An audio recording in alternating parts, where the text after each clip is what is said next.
అందరికీ నమస్తే. Welcome to అమ్మ దీవెన ఛానల్. ముందుగా మీకు మీ కుటుంబ సభ్యులకు వారాహి నవరాత్రుల శుభాకాంక్షలతో ఈ వీడియో. ఈ గుప్త నవరాత్రుల్లో వారాహిదేవిని పూజిస్తే అనుకున్న కోరికలన్నీ వెంటనే నెరవేరుతాయని, భోగభాగ్యాలు కలిసి వస్తాయని పండితులు చెబుతున్నారు. అయితే 9 రోజులు పూజ చేయలేని వారు ఒక్కరోజు పూజ చేసుకున్న అమ్మవారి అనుగ్రహం మన మీద, మన కుటుంబ సభ్యుల మీద ఎల్లవేళలా ఉంటుంది. వారాహి అమ్మవారికి ఎంతో ప్రీతికరమైన కంద దీపం కూడా ఈ నవరాత్రుల్లో పంచమి తిథి వస్తుందండి. ఆ రోజు వెలిగిస్తే చాలా మంచిది. లేదంటే ఆఖరి రోజు కూడా చక్కగా వెలిగించవచ్చు. ఈరోజు 9వ రోజు. ఈరోజు వీలైతే చక్కగా పూజ చేసుకోవచ్చు. ఈరోజు కూడా వీలు కాని వాళ్ళు రేపు ఆషాఢ మాసంలో శుక్రవారం సాయం సంధ్య వేళలో కూడా చక్కగా అమ్మవారికి కంద దీపం వెలిగించి పూజ చేసుకోవచ్చు. ఇప్పటి వరకు మాకు ఆనవాయితీ లేదండి.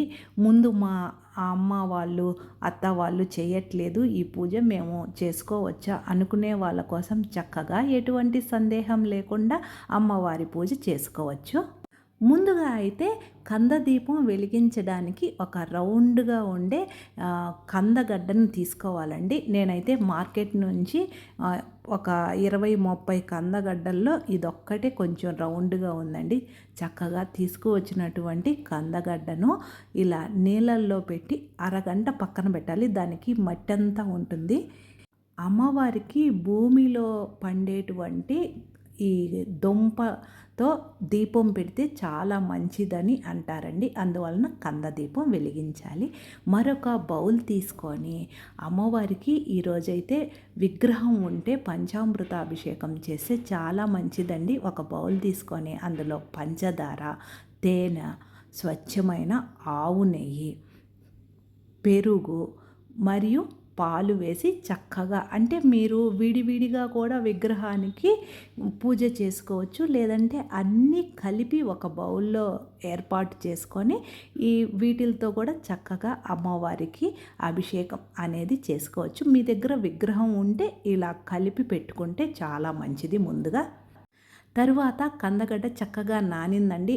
దానిపైన ఉండే మట్టి మొత్తం పోయి నీట్గా ఒక ట్యాప్ కింద పట్టి కడిగి తీసుకువచ్చానండి. ఒక ప్లేట్ సిద్ధం చేసుకొని అందులో కందగడ్డను పెట్టి చేతులకి ఆయిల్ అప్లై చేసుకోవాలండి. కందగడ్డ కట్ చేసేటప్పుడు చేతులకి ఆయిల్ అప్లై చేసుకోకపోతే మనకి చేతులు అనేవి దురద పుడతాయి. అందువలన మర్చిపోకుండా కందగడ్డను కూరలోకి ఉపయోగించాలన్నా, ఇలా దీపానికి ఉపయోగించుకోవాలన్నా ముందుగా చేతులకు ఆయిల్ అప్లై చేసి చక్కగా ఒక షార్ప్గా ఉండే కత్తి తీసుకొని మనము ఇక్కడ చూపించిన విధంగా, అంటే ప్రమిదలాగా గుంటలాగా చేసుకోవాలండి. అంటే మొత్తము కందగడ్డను ఇలా మొత్తము పై పొట్టంతా తీసేయకుండా మధ్యలో భాగమే మనము దీపంలాగా పెట్టుకుంటే సరిపోతుంది.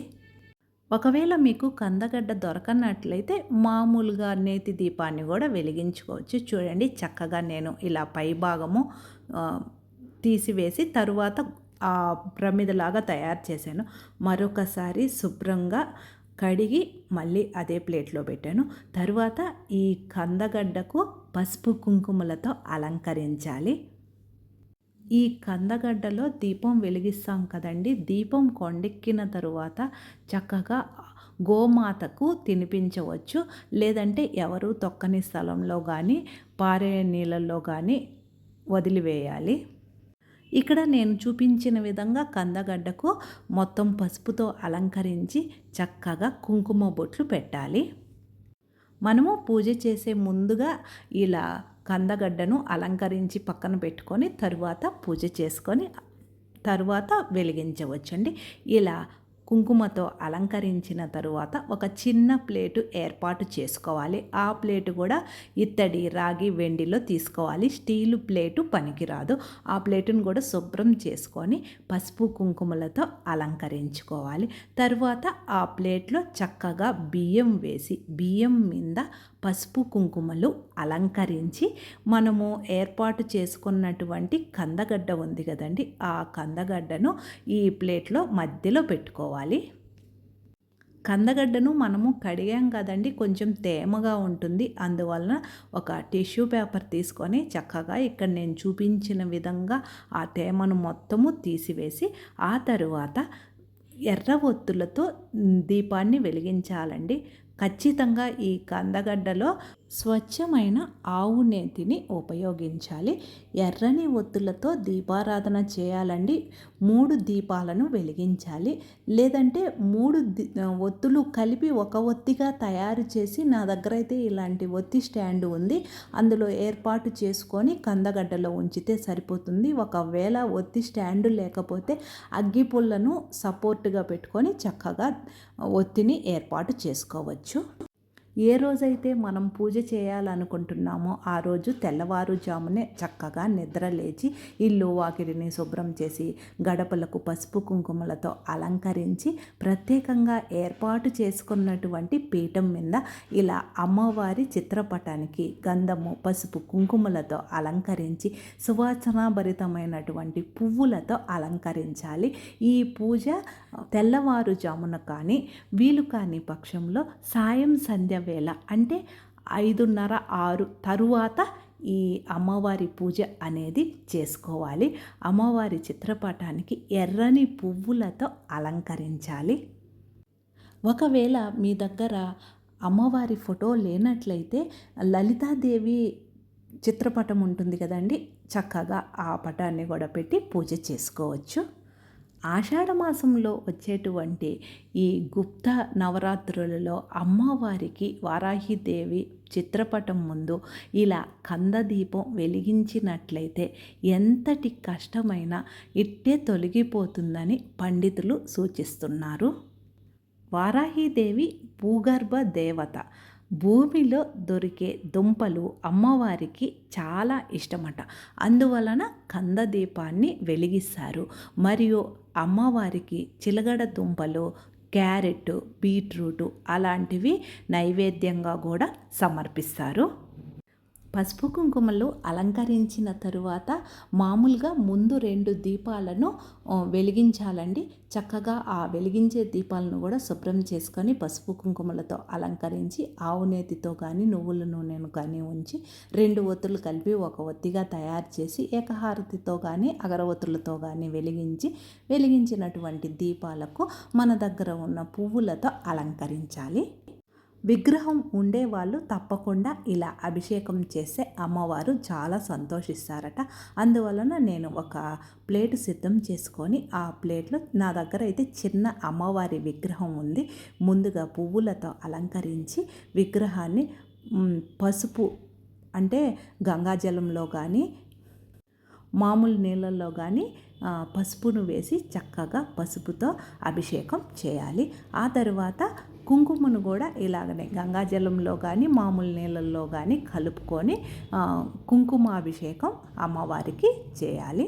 అంటే ఇదంతా మీ దగ్గర విగ్రహం ఉంటే చేసుకోవచ్చండి చక్కగా. నేను ముందే కలిపెట్టినటువంటి పంచామృతం ఉంది కదండి, ఆ పంచామృతంతో కూడా అమ్మవారిని అభిషేకం చేయాలి. తరువాత చక్కగా ధూపం వేయాలి. అమ్మవారి విగ్రహాన్ని శుద్ధ జలంతో శుభ్రం చేసి ఒక పొడి మెత్తటి క్లాత్ తోటి తుడిచి ఆ తరువాత పసుపు కుంకుమలతో అలంకరించి ఇలా చిన్న పీఠం ఏర్పాటు చేసుకొని పీఠం మీద బియ్యపిండితో ముగ్గు వేసి పసుపు కుంకుమలతో అలంకరించి ఆ పీఠం మీద తమలపాకును ఉంచి తమలపాకు మీద ఆ అమ్మవారి విగ్రహాన్ని ఉంచాలి. అమ్మవారి విగ్రహానికి కూడా మన దగ్గర ఉన్న పువ్వులతో అలంకరించాలి. ఎర్రని గులాబీలు అమ్మవారికి చిత్రపటానికి విగ్రహానికి అలంకరించవచ్చు. తరువాత మరొక చిన్న పీఠం ఏర్పాటు చేసుకొని నా దగ్గర అయితే వారాహిదేవి దీపం కూడా ఉందండి. చక్కగా ఆ పీఠం మీద ఈ దీపాన్ని పెట్టి ఆ దీపంలో కూడా స్వచ్ఛమైన ఆవు నేతితో ఎర్రని ఒత్తులు వేసి వెలిగిస్తే చాలా మంచిది. ఒకవేళ మీ దగ్గర ఆవు నెయ్యి లేకపోతే చక్కగా నువ్వుల నూనెను కూడా ఉపయోగించుకోవచ్చు. ఇలా వెలిగించినటువంటి దీపానికి మన దగ్గర ఉన్న పువ్వులతో అలంకరించాలి. దీపం వెలిగించిన వెంటనే సాక్షాత్తు దీపం అమ్మవారి స్వరూపం కాబట్టి వెంటనే పువ్వులతో అలంకరించి ధూపం వేయాలి. ఆ తరువాత మనం ముందు తయారు చేసి పెట్టుకున్నటువంటి కంద దీపం ఉంది కదండి, ఆ దీపాన్ని అమ్మవారి చిత్రపటం ముందు ఉంచి ఏకహారతితో కానీ అగరవత్తులతో కానీ వెలిగించి ఆ కంద దీపానికి కూడా పువ్వులతో అలంకరించాలి. ఇలా పూజ చేసుకున్న తరువాత అమ్మవారికి ఆకుపచ్చ చీర జాకెట్ సమర్పించి పూజ చేస్తే వ్యాపారంలో నష్టాలు లేకుండా లాభాలు పెరుగుతాయి. ఇలా పూజ చేసే రోజు గుమ్మం ముందు కూడా 2 దీపాలు వెలిగిస్తే చాలా మంచిది. అమ్మవారికి తాంబూలం సమర్పించాలి ఖచ్చితంగా. ఇందులో మీ వీలును బట్టి చీర కూడా అమ్మవారికి సమర్పించవచ్చు. తరువాత అమ్మవారి చిత్రపటం ముందు ఒక శుభ్రమైన చిన్న ప్లేటు ఏర్పాటు చేసుకొని కుంకుమతో కానీ ఎర్రని అక్షింతలు, ఎర్రని దానిమ్మ గింజలతో అమ్మవారి అష్టోత్తరం చదివితే చాలా మంచిది. ఇలా పూజ చేసిన తరువాత ఆ కుంకుమను మనం నుదిటి మీద ధరించి తరువాత ప్రతిరోజు ఈ కుంకుమను పిల్లలకు మనము చక్కగా ఉపయోగించుకోవచ్చు. తరువాత అమ్మవారికి బెల్లంతో తయారు చేసినటువంటి నైవేద్యం ఏదైనా సమర్పించవచ్చు. చిలకడ దుంపలు మరియు ఎర్రని దానిమ్మ గింజలు, తప్పకుండా బెల్లంతో తయారు చేసినటువంటి పానకం మాత్రం రోజు అమ్మవారికి సమర్పించాలి. రోజు కొబ్బరికాయ కొట్టాలనేం లేదండి, మనము ఒకరోజే పూజ చేస్తున్నాం కాబట్టి చక్కగా చివర్లో ఒక కొబ్బరికాయను కూడా కొట్టి అమ్మవారికి చూపించి అక్కడ పెట్టాలి. తరువాత మరొకసారి ధూపం వేయాలి. అమ్మవారికి ప్రత్యేకంగా పూజ చేశాము కాబట్టి పంచహారతి కూడా ఇవ్వాలండి. చక్కగా పంచహారతి స్టాండ్ ఉంటే ఆవు నేతిలో పువ్వొత్తులను తడిపి ఇందులో ఉంచి ఏకహారతితో కానీ అగరవత్తులతో కానీ ఆ ఒత్తులను వెలిగించి చక్కగా అమ్మవారికి హారతి ఇవ్వాలి. ఒకవేళ హారతి ప్లేటు మీ దగ్గర లేనట్లయితే 5 ఒత్తులను ఆవు నేతిలో ముంచి ఒక ప్లేట్లో ఉంచి చక్కగా అమ్మవారికి హారతి ఇవ్వచ్చు. ఇంకా ఎరుపు రంగు గాజుల మాలను అమ్మవారి పటానికి వేసి పూజ చేసే ఆడవాళ్ళు సౌభాగ్యంగా వర్ధిల్లుతారు. అలాగే అమ్మవారికి నిమ్మకాయల మాల, యాలకుల మాల, ఇలా మీకు అందుబాటులో ఉన్న వస్తువులతో అమ్మవారిని సులభంగా పూజించుకోవచ్చు. ఇక్కడ మీరు గమనించగలరండి, పంచహారతి ఇస్తున్నప్పుడే అమ్మవారి చిత్రపటం నుంచి ఎర్రని పువ్వు ఇలా పాదాల దగ్గర పడిందండి. నేను ఎంతో ఆనందించా. అంటే అమ్మవారు నా పూజను స్వీకరించారని అర్థం. నేను పెట్టినటువంటి నైవేద్యాలు కూడా స్వీకరించారని నాకు ఎంతో ఆనందంగా ఉంది. ఆ పువ్వును మాత్రం నేను తీసుకొని పెట్టుకున్నాను. మరొక పువ్వును అమ్మవారికి పెట్టానండి. తరువాత హారతి కర్పూరంతో కానీ గడ్డ కర్పూరంతో కానీ హారతి ఇవ్వాలి. చివర్లో అమ్మవారికి ఖచ్చితంగా ధూపం వేయాలి.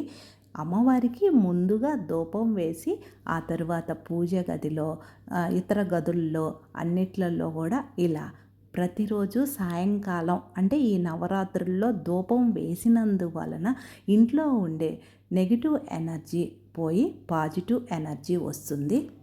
అలాగే వారాహీదేవిని పూజించే వాళ్ళు మాంసాహారం అస్సలు తినకూడదు.